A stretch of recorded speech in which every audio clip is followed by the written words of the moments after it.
this is the first webinar of a series that we are starting today. So I would like to give a general overview of the association, which is a very young association. Even if EVACES is a conference, a well-known conference that started many years ago. During the last conference which was held at Politecnico di Milano in 2023, we decided to create an association. And now we have a bylaws that somehow regulate the activities of the association. And here you can see our main activities. EVACES is meant to serve as a platform for researchers and professionals and organizations who are engaged in the topic of EVACES, which is experimental vibration analysis for civil engineering structures. We organize conferences, as I just said, but also the idea of the association is to foster collaboration and partnership between academia and industry to facilitate the technological transfer of research into practice. As well as EVACES support dissemination activities, and this webinar, this series of webinars is one of these activities with the scope of enhancing the skills and knowledge of all the individuals who are involved in this topic. Not least, the association recognizes awards to excellent scientists, and this usually happens during the EVACES conference, which takes place every 2 years.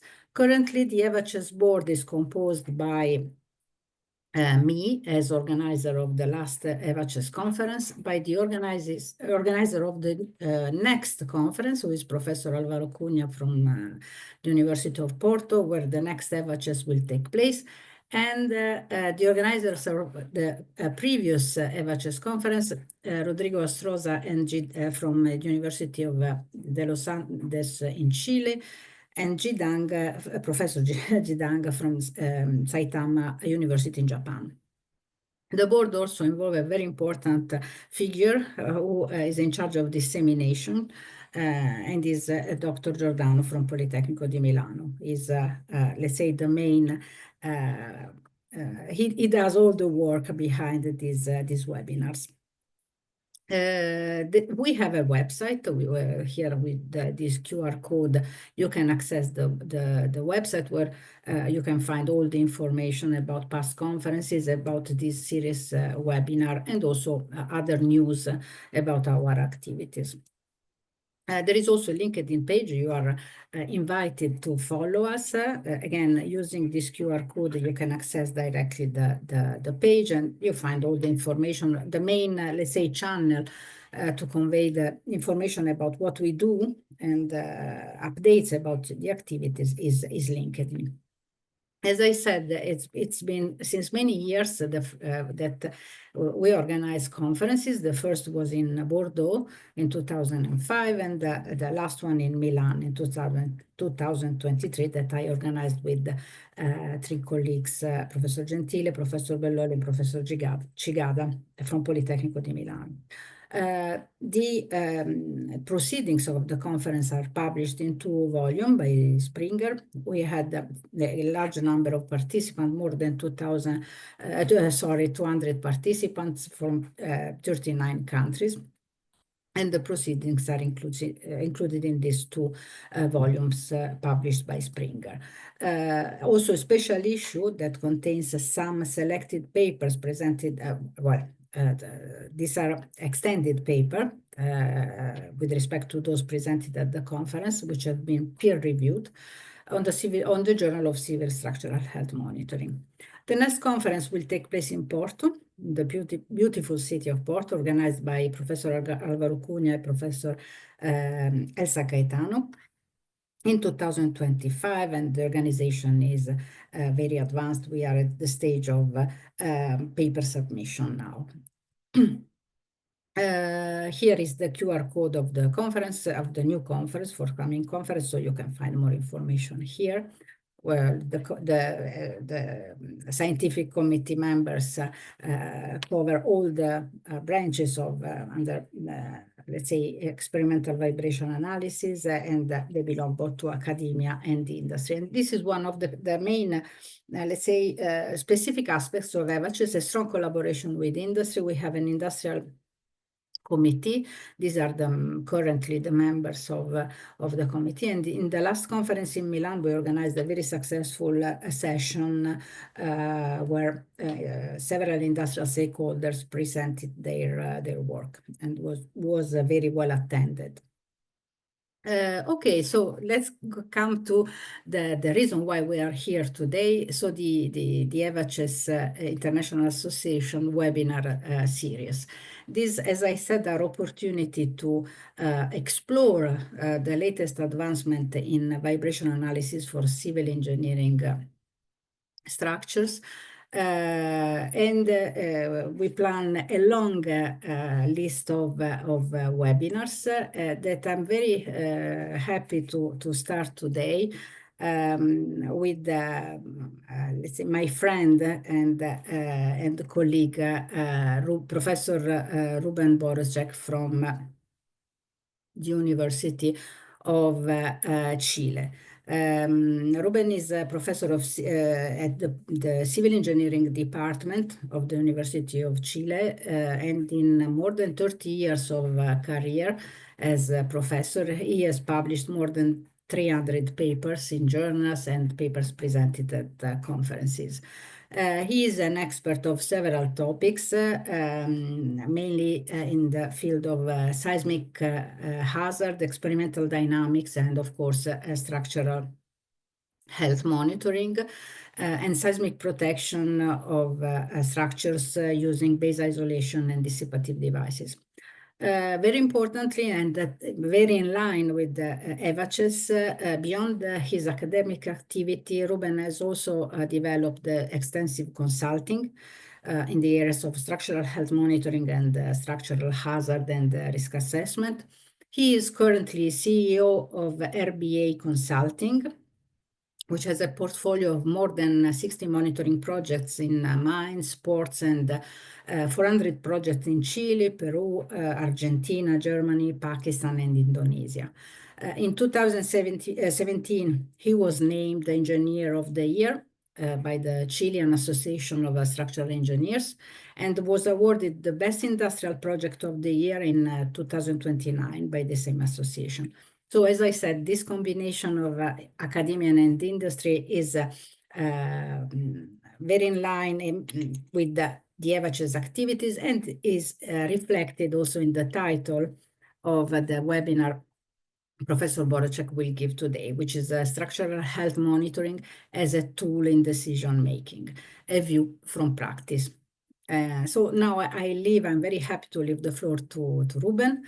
And I repeat, for those who were not here at the beginning, all the participants are very welcome to write questions in the question and answer, and we will transfer the questions to Professor Boroschek at the end of the webinar. So Ruben, the floor is yours, so you can share your presentation. Thank you, Maria Pina, and thank you, EVACES, for the opportunity to present some of the work that we have been doing in the last 30 years of monitoring.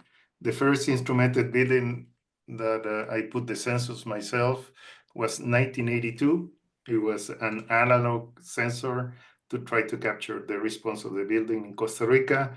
I'm very happy we don't have to do that type of work anymore. Let me share here. And I'll start, I'm sorry, a presentation.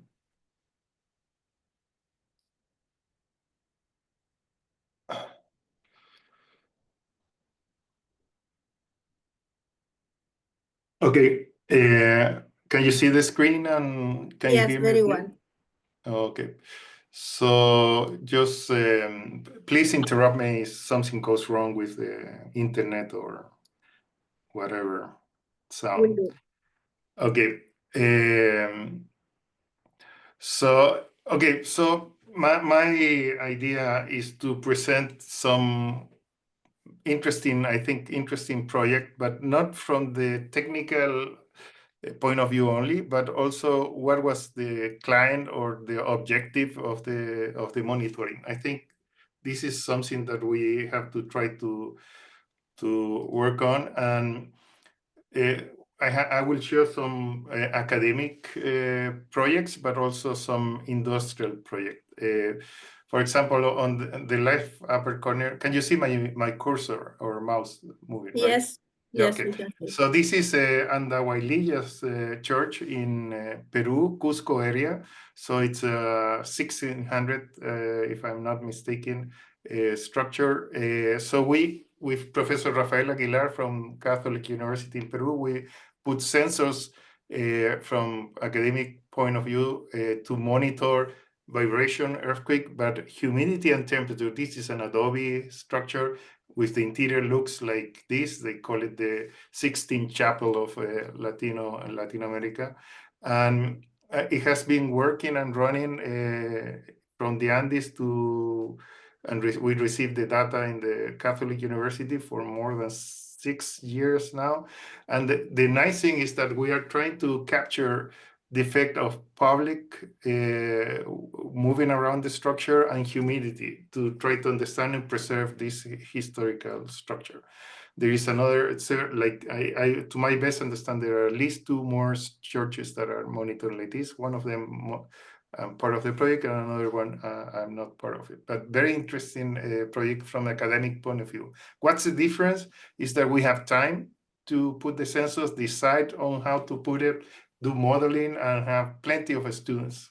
In the other side, here in the middle, I cannot show exactly all the details, but there is a bridge. It's a privately owned bridge of 140 meters long and a very pretty big high Andes area with very high depth here. And we know that the bridge is not up to shape, and they needed to pass larger vehicles. And we have been interacting with the client for more than 7 years and monitoring and do model updating on this bridge.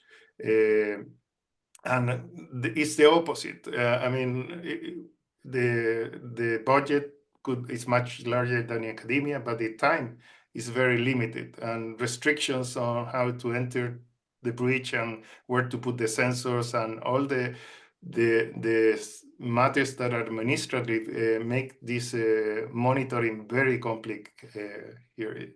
So here we have like 56 triaxial sensors, so 56 by 3 times that, just to capture some peculiar behavior of this bridge and do model updating. So for most of what I'm going to present, I'm going to be a mixture of buildings and industrial, and in this case, I'm just choose mainly mining projects. So we have loading is here. The most difficult one is this operation load. Sometimes the weight of the structure is, let's say 1, and the weight of the material moving around could be 3 or 4 times the weight of the whole structure. So when you do, for example, modal analysis, you can see variations of modal properties that are completely amazing and very difficult to analyze. But we have been working more than 20 years of this type of structures that are pretty complicated compared to buildings. And the decision here is in the mining project is that they want to preserve the operations. So you shouldn't intervene with your sensors shouldn't, or our activity shouldn't intervene with operation, and should be fast enough to report initial stages of damage or risk for the environment or for the people. And that takes another twist, is that you start having liability based on what you report or you don't report. So let's go to some example. Of course, I'm not doing this by myself. There is plenty of students in the academic area. Some of them are already businessmen that started their own business on monitoring and other areas, and some engineers, mainly from my office. And of course, the interaction with professors everywhere is not a complete risk. So the main idea is asset management. Okay, so always amazed me that if I go into a car, it's even a small car that is 15,000 US dollars or euros or whatever, depending on the project, but there's plenty of sensors to understand the status of the system, and this is a mechanical system. But if you go to a building, for example, these are a few tall buildings in Santiago City, and this building with all the surrounding is 1,000.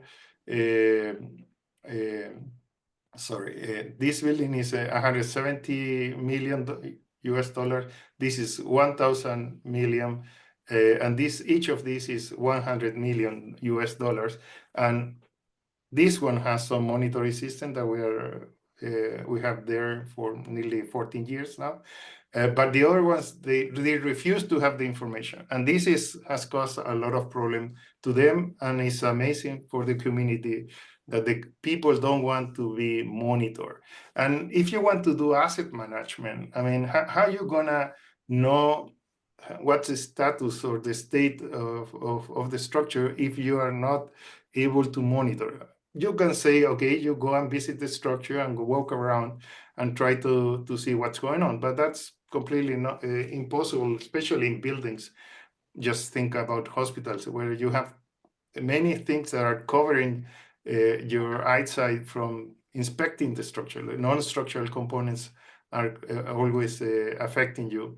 So it's impossible to do it without monitoring. And also, in our case, that is not the case for everywhere. Earthquakes are quite frequent. I mean, in Chile, we have a earthquake, a magnitude 4 earthquake, 3 or 5 times a week.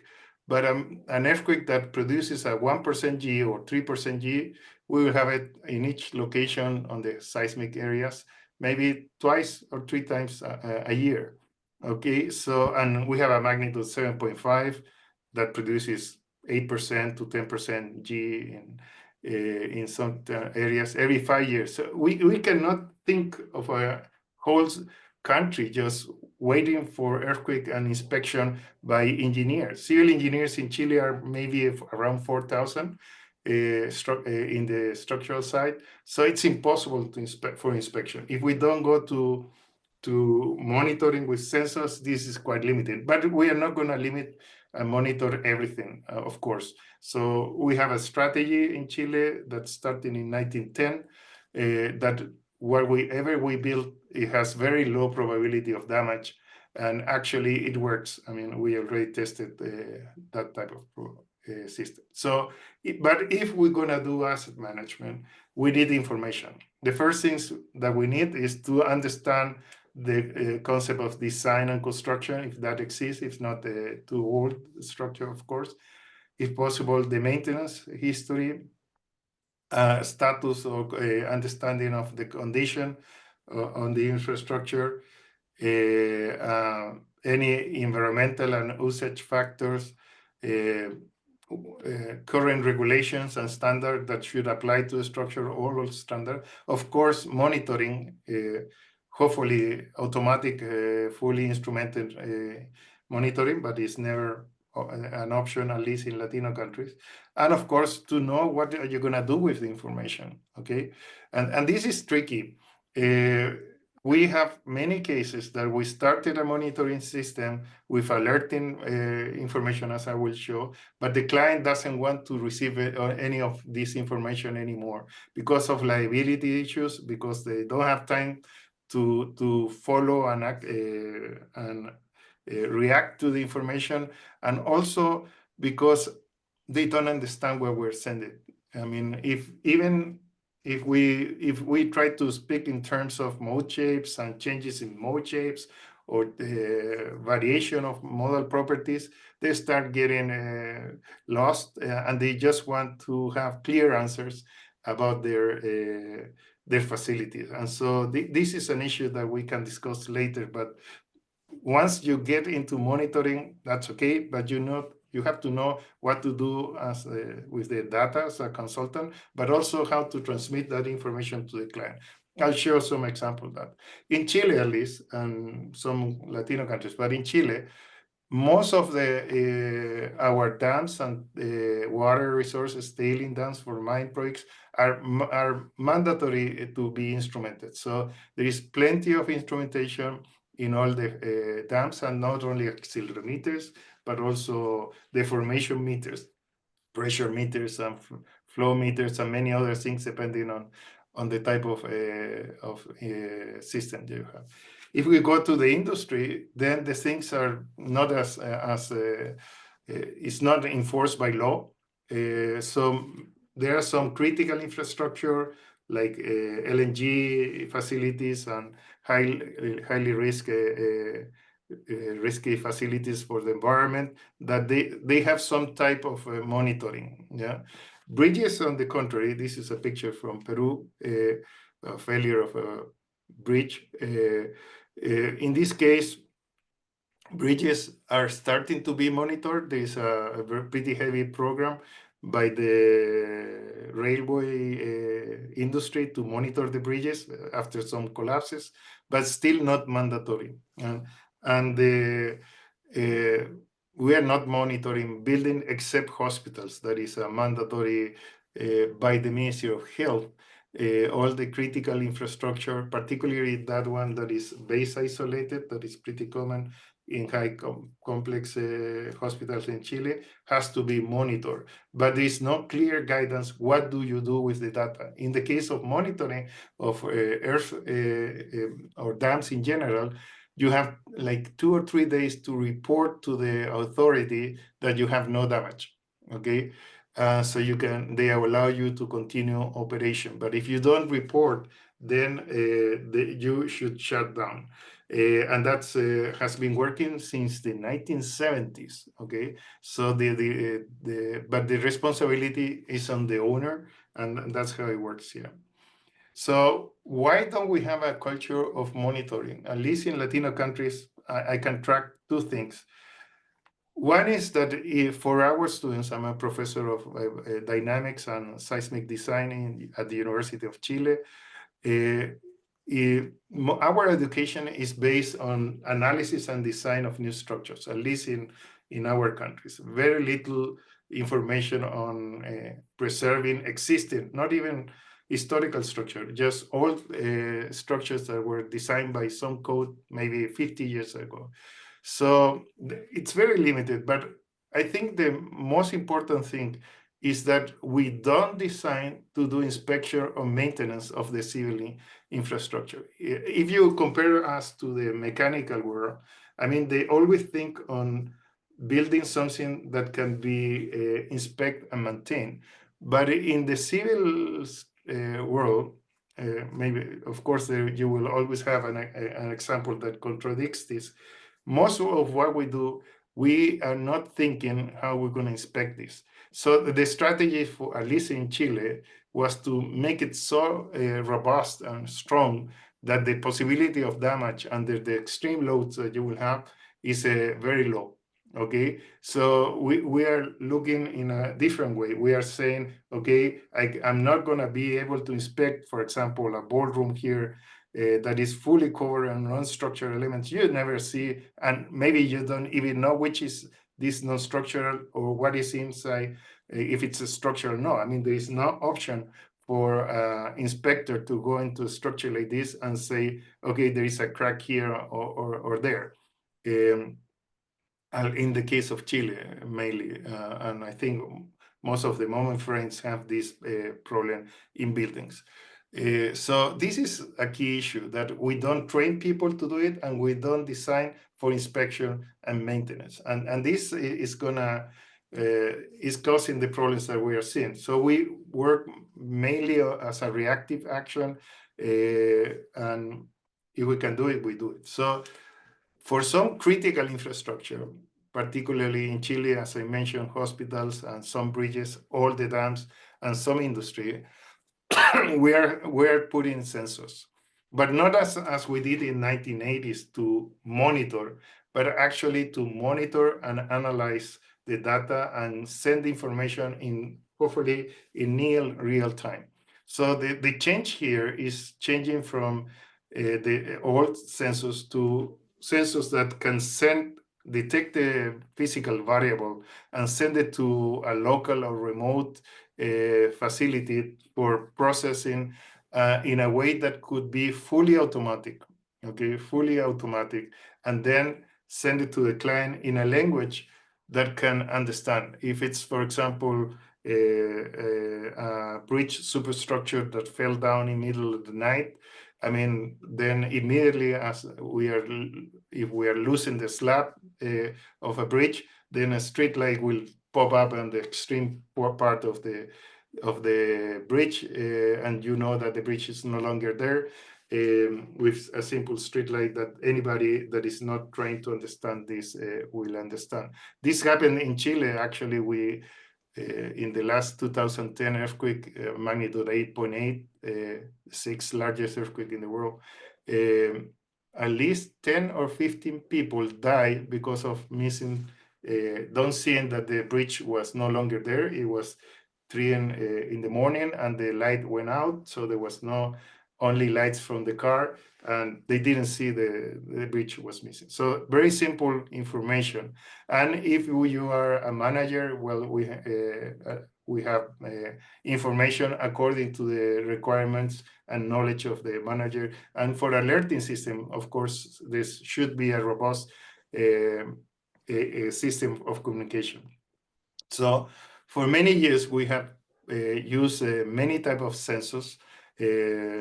So at the beginning, we always try to have very robust sensor that will need very little maintenance, but the cost was higher, and a new line of sensors came into that are less expensive. They require a larger maintenance a larger maintenance cost, so you have to balance the two, and the reliability is not as large, of course, so you have to be very careful when do you decide to use one of the or the other one. And the ones that I'm going to show some results I'm pretty happy with is the use of security cameras, or especially dedicated cameras, to monitor and to comply with what the World Economic Forum in 2019 has thought on smart cities, that a key issue is to understand the safety and condition of all the infrastructure that we have. So the idea is to have as many possibilities as to observe and to understand and communicate information. Of course, also drones and things like that. So the issue with cameras is interesting. We have been working, I'm going to show you some of these examples. These are just taken from the web.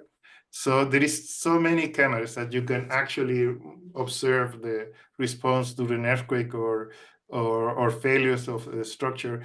And the amazing thing is that if you check the number of cameras, for example, from per square mile, for example, in some places in China, you have more than 6,000 cameras per square mile. But it's not only in China that we have these large numbers. If you check below here, per square mile, you have plenty. So if we can use this information to contribute, not to be the only option, to contribute to understand what's going on and monitoring, it's an option. We have been working on tracking cracks on critical elements or loose bolts using vision, and it's very successful. Why this is important, I'm just gonna do a stop here for some technical details, but an image is just a matrix of values, of intensity values, that you can convert any image. For example, this part of the image is this part is pixels, and the pixels are numbers of intensity per color or in a grayscale, and you can see the shape based on the intensity. And with oops, sorry, something happened here. Just a second. Oh, I have a crash here. You can still see the presentation or not?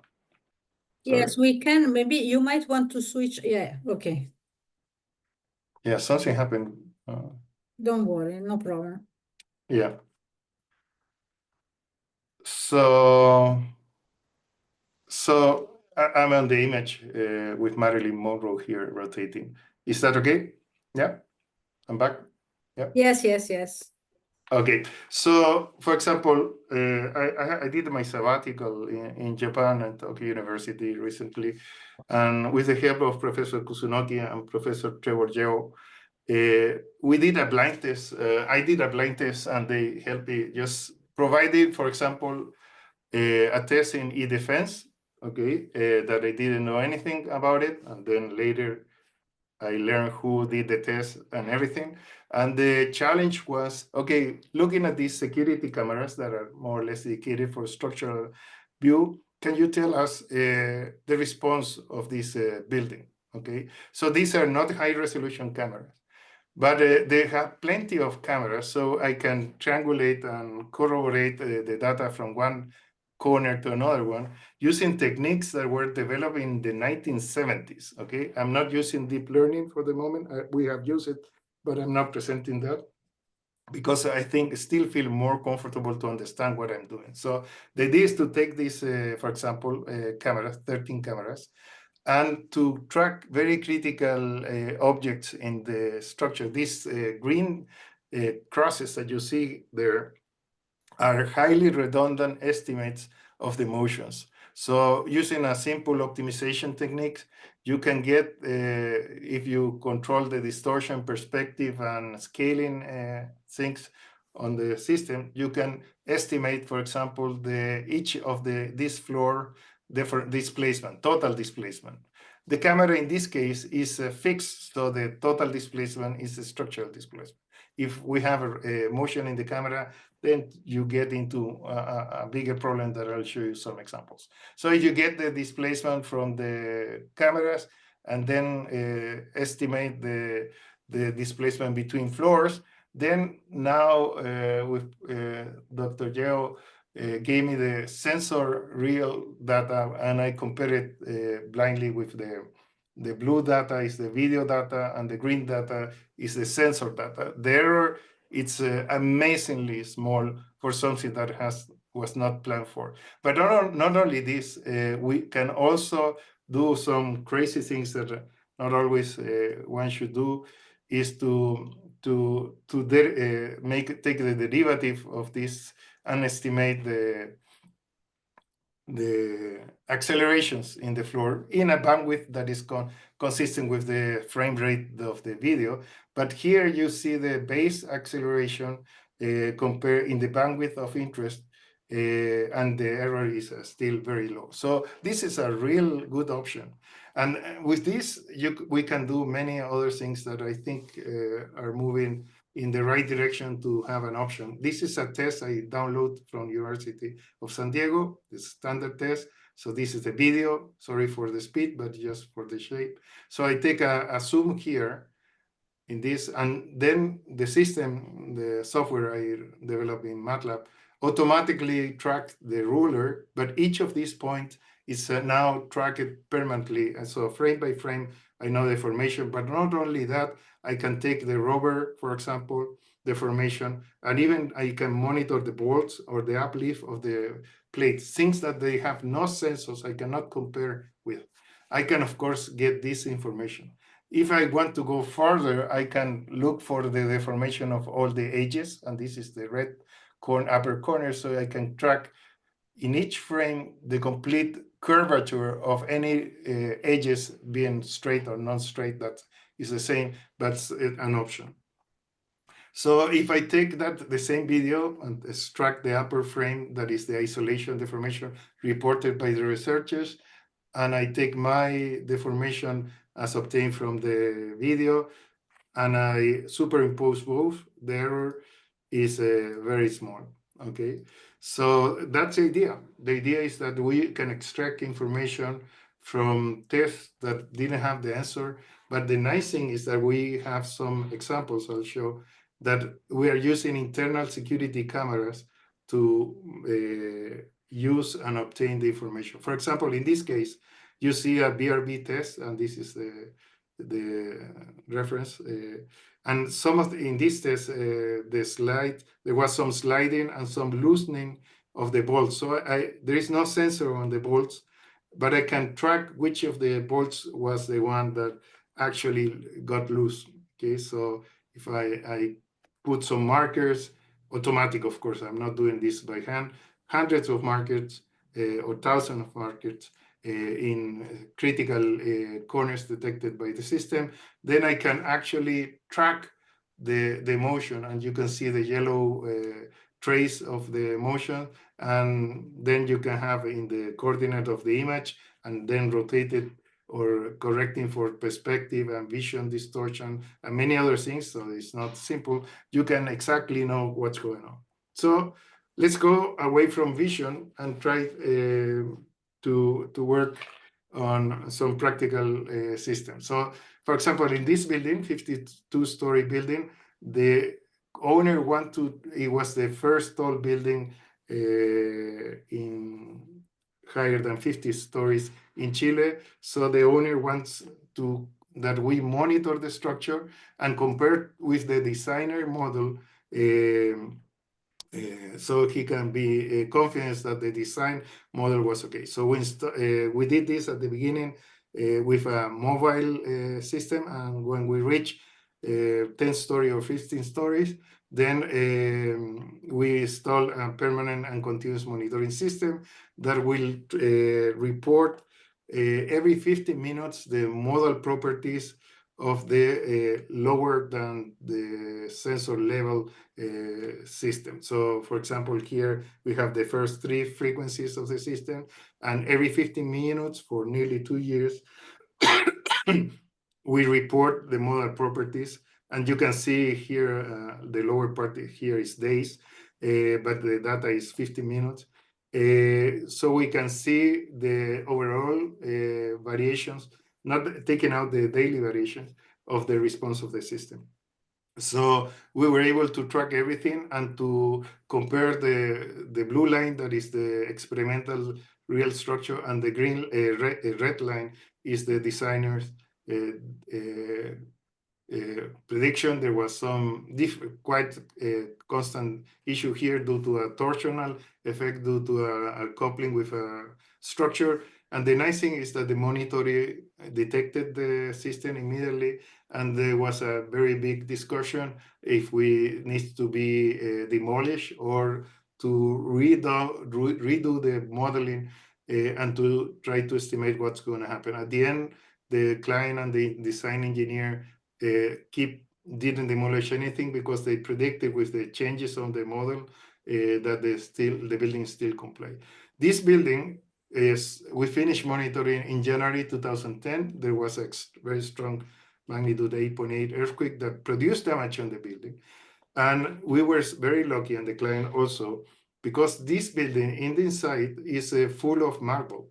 Okay, so it's impossible to inspect, even though we saw some collapses of bridges, of balconies and the damage on non-structural components. The first 2 stories, the critical stories for drift and things like that, and this type of building, it was impossible to monitor. So we have a very detailed numerical model and a good experimental data.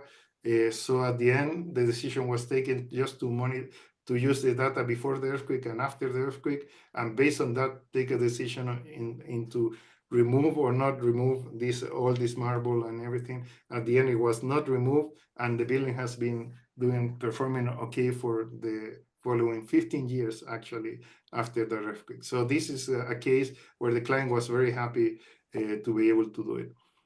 Our first structural health monitoring building was developed in 2009. It's a very simple 9-story structure with 8 sensors, and we are able to track, and this is years, and this is one of the characteristic modal properties, the frequency, the first mode and higher, So you can, here we have plenty still running, so more than 14 years of data. Again, every 5 minutes, we do an estimate, but every 15 minutes we report. And one of the important things here is that this building suffered the effect of the earthquake, and it got damaged, 20% drop on frequencies. But also with this structure, we can track the seasonal changes, the daily changes due to temperature and humidity, and of course, many earthquakes, more than 1,500, that depending on the amplitude of the formation, we get different results. So here we can do actually damage detection due to earthquake. But the tricky thing here in this building, in the upper curve is for example, the model properties for now 2011 to 2020, more or less. You can see there is a variation of the natural frequency, the first one, not too large, but easily captured by the sensor system that we have. So some tendency here that is interesting. And if we compare that with the seasonal temperature, okay, this blue line, and we flip the temperature, we can see a full coincidence. So there is a strong sensitivity to temperature that is quite well known already since the 1980s. But we can track not only the temperature, seasonal temperature, and to train our structural health monitoring system to understand that, but also on the daily variation of temperature. So in the upper part, the same as before, we have the ambient temperature in brownish, and blue is the first frequency. And we see here, even for the first 3 frequencies of this building, that there is not a direct correlation, it's a phased correlation between the temperature and the model properties. So this has to be considered also, unless you do some PCA or rotation and take out the environmental effects. But it's a strong effect that complicates a lot the understanding of the response. And if you add that to industrial facility where you have very large mass and stiffness variation due to operational conditions, then the things start to get pretty difficult. In our case in Chile, earthquakes are a key, one of the key issues on the monitoring side. So we do a multiple input, multiple output type of analysis. Every time there is an earthquake, we track the whole time history, but also in window, like window dimension. For example, this blue rectangle here, it's we analyze input and output. These are 2 inputs in 2 directions in this case. And the response of the structure, and estimate the first mode, the second, and the third, sorry, the other way around. The first mode, second, and third of the structure every 5 seconds, let's say. And we do it for the whole thing all the time. So if we do that, for example, continuously, in this case, this is for Torre Central building. We have other buildings, but it's a huge amount of data, and we can track behavior. So this red line here, it's the information and model characteristic of the structure before the earthquake of 2010. So the first mode, in this case, we actually do this for the first 5 modes, okay? And the paper that is listed on the PowerPoint shows this exactly this figure. So we know that there is a nonlinearity due to amplitude of, in this case, is roof drift, very small roof drift. But there is a change of first mode frequency in this period due to amplitude and due to damage. This is a change of nearly 20% change in period. And actually, the building was not repaired, it was just painted. This is normal, at least in Chilean standard, not to intervene in this kind of change of period. So after the earthquake, the building what is here. So this is a 20, but the behavior of the nonlinear elastic response for aftershocks and new events is different from this one. It's not the same curve. So you can do a predictive curve, and based on that, you can benefit from a structural health monitoring system that considers this effect. One of the nice things that we can track is during the earthquake, the 2010 earthquake, even that the very small drift, we can track the response at the beginning of the earthquake. This is the scale of the time of the earthquake. So this is the earthquake start, and then the yellow lines are 60 seconds going on the earthquake. And our earthquake are nearly 2 minutes long. It's a pretty long earthquake, so very strong and long. So then you see the drift going up here, the change of period, and then it settled here at the end of the earthquake. These black stars at the end of the earthquake, but the ambient vibration after this black star is still here. So it's quite a challenge. This is damaging component, and this is non-damaged. It's a damaged state, but a linear response on the damaged state. And this has to be included in the analysis. So one of the things that we notice is that people are quite reluctant to put sensors for two things: the cost, and also putting cables in structures. So what we are doing now is trying to put sensors, very low cost sensors, less than $500 or less even, in buildings, but we are not coupling it with cables, and we're trying to estimate the synchronization between between using the knowledge of the structure and also using the information from the earthquake itself, and it has worked quite well. We have used these techniques. I'm gonna go faster, sorry for taking too long, but for example,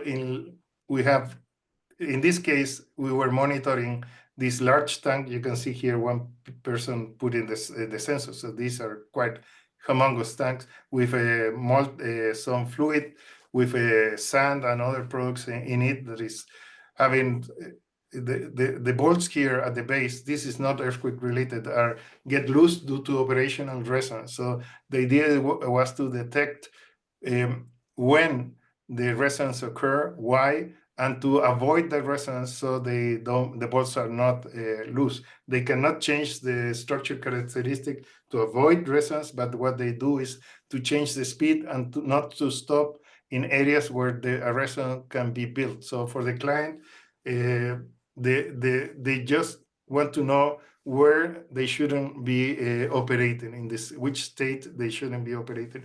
They give us, for this case, for example, no more than 1 week to prepare for the test and do the test, and the results should be given in less than a week also. So it's pretty difficult and stressful, but very challenging, and we do it very happy. We usually work in the mining sector. This is a grinding and sieving system, mechanical system. We are not mechanical engineers. We are civil. And for example, the challenge here was the client want to know which is the dynamic load on the structures. So again, this is a very short monitoring system. The environment is terrible, a lot of dust and high noise and vibrations. And oh my God, again, sorry. Collapse. I don't know what's going on. Sorry for that. Just a second. I think it's too heavy, the presentation. Can you? Yes, you swap. Yes, switch the.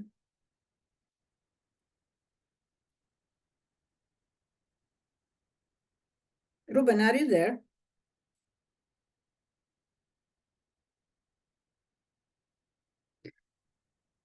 Maybe the connection is lost. Can you, I don't know if it's me or Ruben. Can you hear me? Francesco, can you hear me? Yes, I can. Okay, so it's Ruben who is Yes. out. Maybe you can try to invite him again.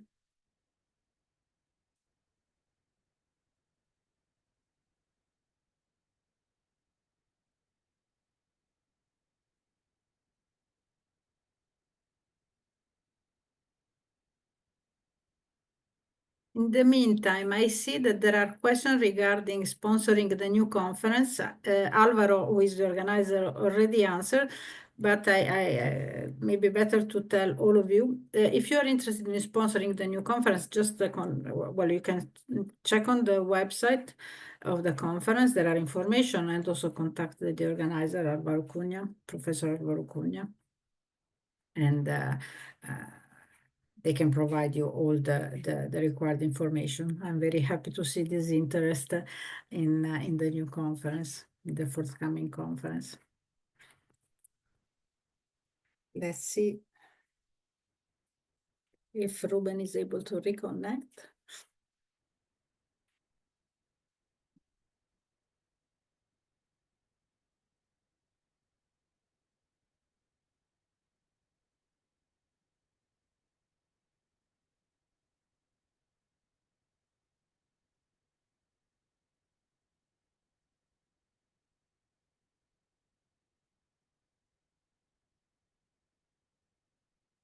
I think he's restarting his laptop, which crashed. Well, this is the beauty of real time. Okay, he's reconnecting now.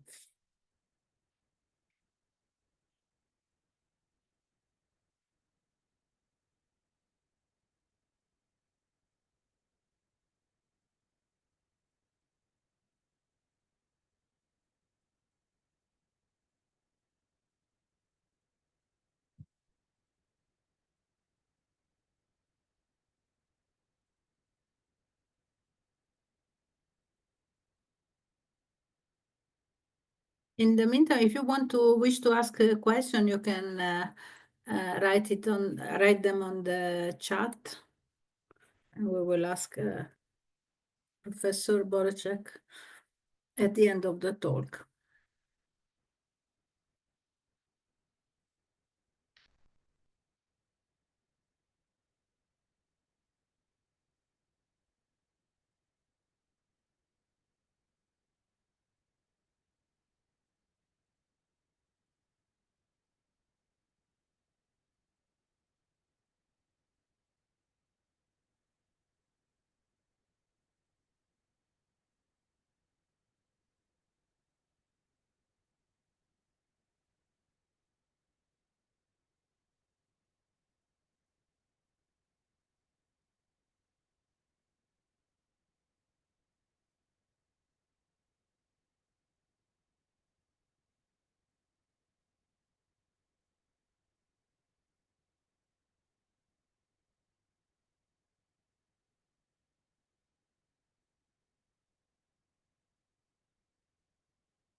Sorry for that.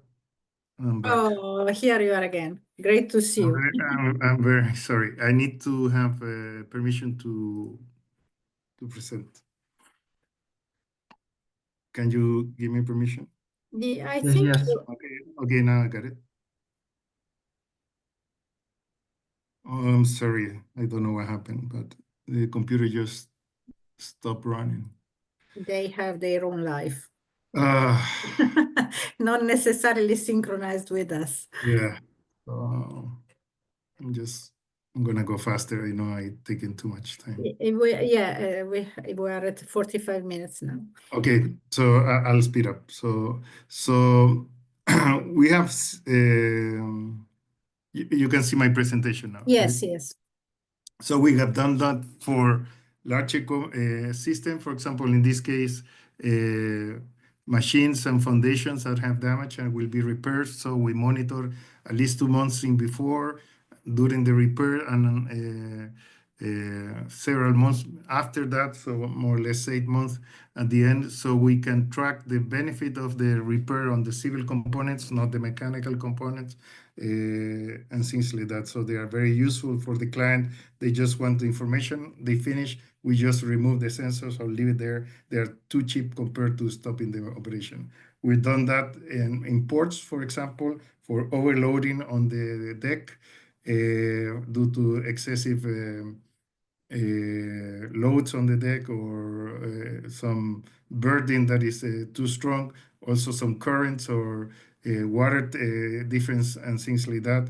And in this case, for example, we developed an alerting system and an alarming system. It took us several months to fine-tune the system to detect which are operational conditions and which are non-operational conditions.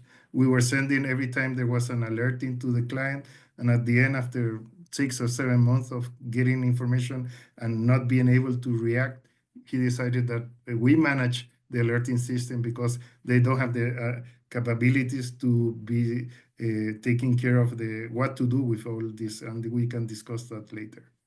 I think the most elaborate project that we have been involved is blasting in a structure that is very close to the blasting area. In this case, we did the full set of system. So we did several numerical models of the structure with different environmental and usage conditions. We tested under different blasting loads, and we established some fragility curves that will allow us to monitor the structure during different blasts for nearly, again, 2 years. Every 2 days there was a blast, and we have to tell them in less than 30 minutes if there was damage or non-damage on the structure and where that damage occurred. And that was a mix of data analysis and numerical models.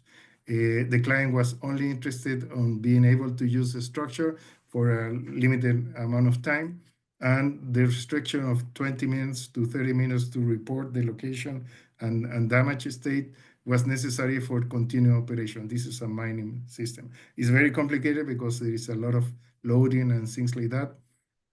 What we have is a fully automatic system that will send drawings indicating which elements to monitor or not. And at the end of the 2 years, the building was fully demolished. But we went from understanding the needs of the clients to providing information that he can use to repair quickly or to stop.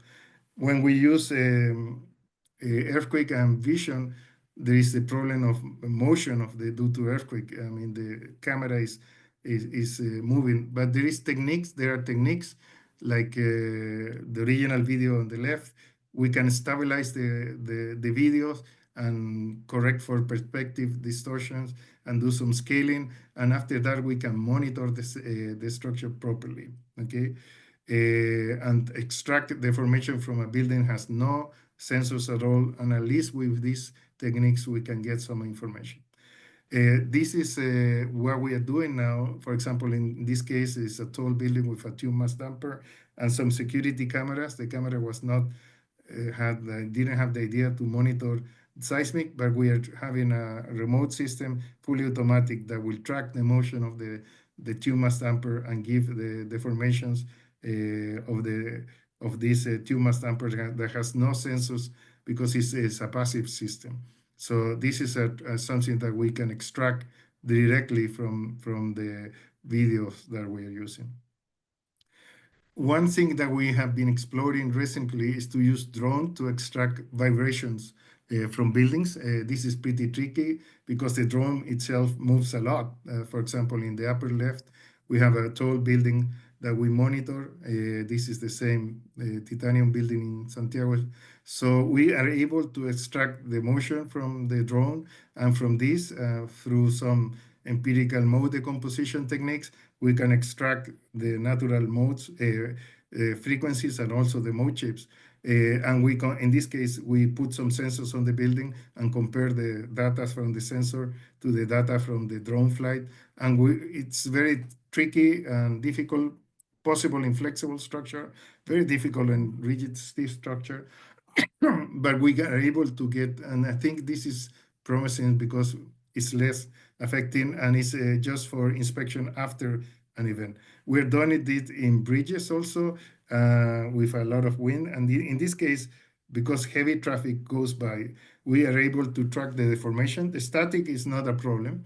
Dynamic is a very tricky, actually. But the static deform shape due to a passage of truck, we can easily do it. So we give a solution to that. We're exploring some automatic travel from drones that will wake up every certain amount of time and will have a flight pattern that is fully automatic. You can do this only in private sector because you cannot fly in public areas. This is a Baha'i temple in Santiago. And with that and the images of the 360 flight around the structure, you can get a 3D shape and deformations with not a very good resolution, but at least something compared to nothing. And from the internal security cameras, we can track the deformation of the internal port and get the frequency content and some odd behavior of the structure. So I just want to finish, this is the last slide, is that I want to recover and remember a paper from 2017 by Professor Engineer Carrion from Mexico, Quintana and Crespo, that they explicitly say, be careful that monitoring is not the solution necessarily to avoid collapses, okay? In this case, there was a problem with this bridge, Papaloapan bridge, and this bridge was instrumented because of the problem. And the interesting thing is that this sensor system detected fully normal operation until the last minute that some of these fragile component broke and there was the collapse of the bridge. And the timing, and here you can see from the extracts from the paper, is so short that the monitoring system was not able to alert, or even if it was possible to alert, in 15 seconds, the bridge was already fully damaged. And there was, if you monitor and you're able to detect failures, particularly fast or fragile failure, I mean, you will not be able to report, but that can be solved technically. But the reaction could be very slow. And so you have to balance what type of damage or deterioration you can manage and what type of things you shouldn't say that you will be able to do. For example, alerting on alarming on a fragile failure is risky. I'm not going to say impossible, but at least is risky. So be careful. Monitoring is very important, useful, but it's very tricky to use. So I'll stop here just from using the traffic camera from the Bay Bridge. You can get the deformation with very heavy traffic if you are able to take the vibration of the camera. Thank you. Sorry for all the technical issues. I hope the message was anyway delivered. But we'll Thank you very much, Ruben. It was a super interesting presentation with many inspiring case studies and I mean a very strong link to practice, which I like very much. We have some questions. One is from Nima Rezazadeh, which is, what is the contribution of smart signal and image processing data, such as machine learning models, in the practical vibration analysis? Yeah, it will be very important. Of course, there are examples in the academia that are using these techniques. Personally, I haven't done it on the practice because training it takes time and all the conditions are different and needs training. So on the academia, I think it will be quite successful. You can track cracks and detect position, even dimensions of crack. You can follow things there. Plenty of options. The thing is, are we there yet for the timing that is required? At least in my experience, the client doesn't want any experiment in their projects. They want to have solutions to a specific requirement. And if you have doubts or your timing is too long, there will be no success. But in the future, I think if these things are more trained and less need to be trained on site, then that's a clear option. I mean, tracking these things and understanding physics sometimes goes beyond the capabilities that we have and needs to be a black box with input and output. There is an example of a wind turbine that was subject to strong wind, and it's a paper actually on site that was competing the traditional numerical models and trying to extract the power that the turbine will generate due to strong wind, consider all the physical constraint. And there was a very detailed numerical model, and another one was a fully trained neural network with complex, and the success of the neural network was considerably larger than the physical model. So this is it's definitely a path that we should explore in detail. It was you made a very true comment at the beginning. You said there are the two extremes. In academia, we have a low budget and a lot of time. In industry, you have a higher budget, but a small amount of time. So the solutions might not converge somehow. We have to find a trade-off between time and I mean, financial resources. This is very, very true. Yeah. Then in the empirical vibration analysis and in the signal capturing stage, what is the criteria for placing sensors? The first criteria is, I'm going to talk about the professional side, is where they allow you, because of operation, risk, or things. It will never be the optimal, okay? So you have to be careful on that. Also, time is important and the right sensor. So, of course, you want to capture and have a scenario prior to going to the site to what type of response you want to monitor and place a sensor based on that. And then the physical restriction or administrative restriction will take place fully. I mean, it's far away from academia. At the end, you put sensors where you can reach them, take it out, they are safe, and they're appropriate to capture at least as much of the scenario that you want. If it's a long project, for example, bridges, that I didn't talk any, but there is plenty of example on that, you have more time and the money generally to put the sensors where you need it, okay? Based on pre-models and updated models with a temporary network, you go monitor the system, update the model, and based on that, and play the scenarios that you want to monitor, for example, extreme weight or earthquake or extreme flooding or whatever.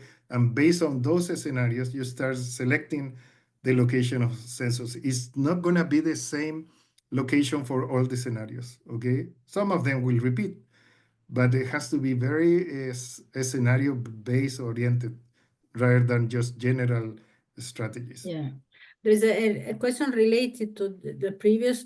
Is there any specific regulation to distinguish where the accelerations ought to be measured, let's say? I guess so. In most of our countries, there is regulations for the magnitude of the vibration due to human exposure, and to that there is restrictions or guidance on where to put sensors for humans. For building is more tricky. If you want to check based on limiting cracking or things like that, there are some regulations, but not too many. At the end, the model, pre-model, and the experience of the people that are putting the sensors will prevail. And it will, again, depend on the scenario or what you want to measure. I mean, we are actually working on a code in Chile and we are trying to see if we can develop a code to establish what you're asking, but I don't know if we will be successful. I mean, it's one of the typical things of infrastructure is that never the same. Soil conditions, construction condition, maintenance, and the building itself or the structure itself is different. So establishing code, it's very difficult. Yeah. There is another question. What methodology were employed in this study to validate the effectiveness of the SHM system? And how does the fatigue crack growth relate to overload and ultimate structural failure? Yeah, that's a very difficult question. The first one, how you validate something in a real structure on the ground? just put more sensors or independent sensors. But the only thing is not going to be true is that you will do a model and the data will correlate with the model. I mean, the most things, the model should correlate with the data.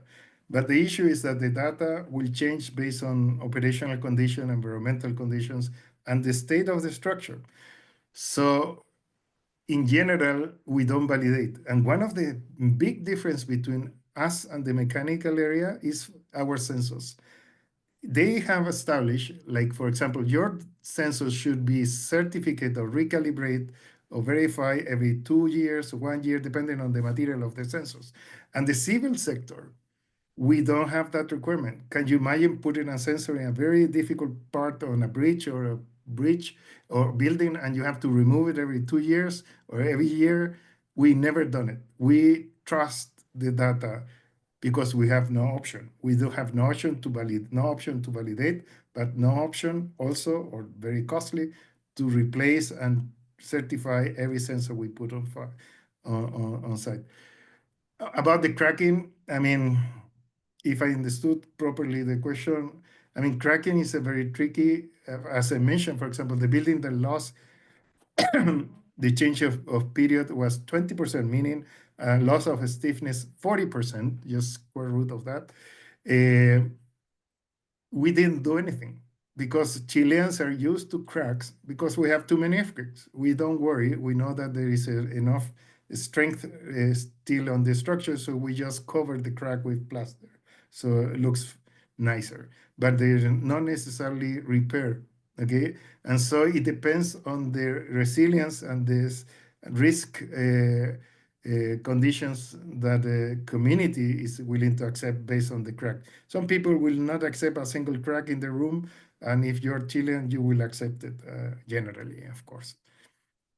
I have a question related that came to my mind when you said that the monitoring system depends on the scenario, which is totally true, and also on the decision problem that you have to approach. So we have been working a lot on value of information of structural health monitoring. I have a curiosity, since you work in practice, the owners, or I mean the asset manager, do they ask for an estimation of the, let's say, did they ask for a cost-benefit analysis before deploying the monitoring system, or they just trust the consultant and say, okay, you do what you think is best?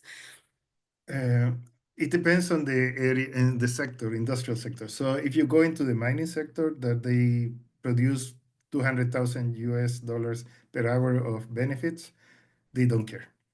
Okay, but they do care if you don't give the right answer and they have to stop operation or your activity produce risk to operation, they will care more than that. But if you go to buildings, that's a very tricky thing. And we have a lot of problems we developed some code requirements in Chile and Peru. I was part of both codes. And in both countries, it was rejected by the authority to put instrumentation because it will affect the economy of the owner. And it's amazing because the instrumentation was mandatory for buildings with high occupancy. So after each earthquake that is strong, I mean, 15% G or higher, they have to say that the building is safe for occupation, okay? But they rejected that and saying they comply with the code. If the code is okay, they shouldn't be thinking of having an alerting system and things like that. So value, even the cost of a sensor that is less than $5,000 can cause a lot of problem, not on terms of the cost of the sensor, but the cost of the consequence of alerting or blocking a system and things like that. The consequences of false alarms. So they prefer not to have an information, rather they have a false I mean, a misleading information. Yeah, I have had like, let's say now have like 3 or 4 projects in the mining sector. None of them are worried about the cost of the sensors. They're worried about the impact of operations and the cost of maintenance. I think that's the key in terms of cost. And the benefit, they clearly know what they are calling for instrumentation because they have a big problem. not because they have a minor problem and they want to do some projection of lives and prognosis of extension of life. No, they in my case, personal case, is they have a problem, they know the problem, they want a solution. Part of the solution comes with data or information, and so you have to be careful on that. So we personally, I follow your seminars and your work, Maria Giuseppina, but we haven't had that on the professional side. We have to still to convince them. Yeah. Okay, there is, I would say one last question because we are running out of time. Since Chile is a famous area for huge earthquakes, is there any plan for designing and study timber buildings that have been claimed to be more resilient to earthquake loads? Yes, we have a 12-story building under construction, and one building is already monitored. So there is some work on that line, and you have to work a lot with environmental conditions and loading conditions on timber building for doing SHM. But there is some experience already in that area. So I think it's gonna be an area of high development even in Chile, because we work a lot with timber also. We are exporter of several timber products. But it's still, to my best knowledge, initially there were 3 buildings monitored, and I think now there is only 2. And we're pushing for that also. Okay, well, but would you say that wooden buildings are more resilient? Not in the say, Chilean case. yeah.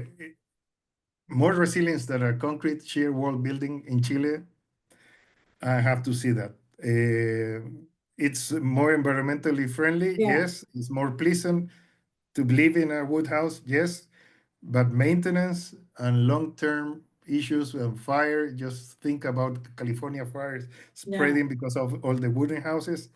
That doesn't have as often in Chile, but it does. We have the same problem they have in California. We have full cities of timber, and they were burned.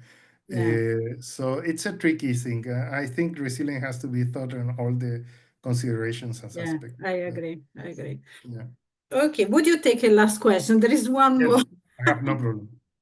Okay, how can fiber optic sensors be helpful in monitoring marine structures such as ports and offshore wind turbines? Unlike ground structures, when marine structures are subjected to continuous wave loads, are there techniques to distinguish between the seismic effect and wave loads? Yes. The last question is more simple to answer. Definitely, the period of the waves, in the case of Chile, depending on the period year, is 11 seconds or 20 seconds. So there is some recurrence interval that allows you to work in between waves, that we have done it, or just take out the wave effect, more complicated things, okay? The issue on port is water splashing. So you are, for example, we put in some ports some embedded sensors, so it's not affected by corrosion. And in our case in Chile, they take out the sensors and they take it away. I mean, they steal it. So it's a big issue. And fiber optics is an excellent option. Just you have to worry about humidity, and there is a solution for that. But fiber optics sometimes are very sensitive if you are not careful enough to corrosion and water intrusion and some effects on the fiber. But I think it's an excellent option. But for dynamic issues, unless you use fiber brack and things like that, it's restrictive. You have less sensors than the traditional sensors. And sometimes the cost, at least in our case, is quite competitive, the standard sensors. So, of course, it's another option. I will never reject an option. I mean, sometimes we are so against the wall that you take whatever is possible in the budget and in the time that we need it. One of the things that we have problems, at least in Latino countries, is the delivery time for the problem. And so if it's an emergency and you don't have the sensors, you're not going to wait for a month or 3 months to have the sensor back in your office. And that's a problem that we have to consider. Okay, thank you very much, Ruben. This has been extremely interesting because you have a very close touch on the practice. So it's really seeing how useful what we do can be and how it can be applied. And I think this opinion is shared by several of the participants who already wrote in the chat. Thank you for the presentation, which has been very inspiring, also for me, I have to say. Thank you. Thank you. So thank you. It's been a great opening of this webinar series. We will have another one in more or less one month. There will be Professor Eleni Chatzi from ETH, but you will receive information in due time on LinkedIn and also on our website. So thank you to all participants for staying here also after time. And again, thank you, Ruben. And it was amazing. Thank you very much. Thank you. Sorry for the technical issues. No problem at all. Thank Bye. you. Bye. Have a nice evening. Bye. Bye. Bye. Bye.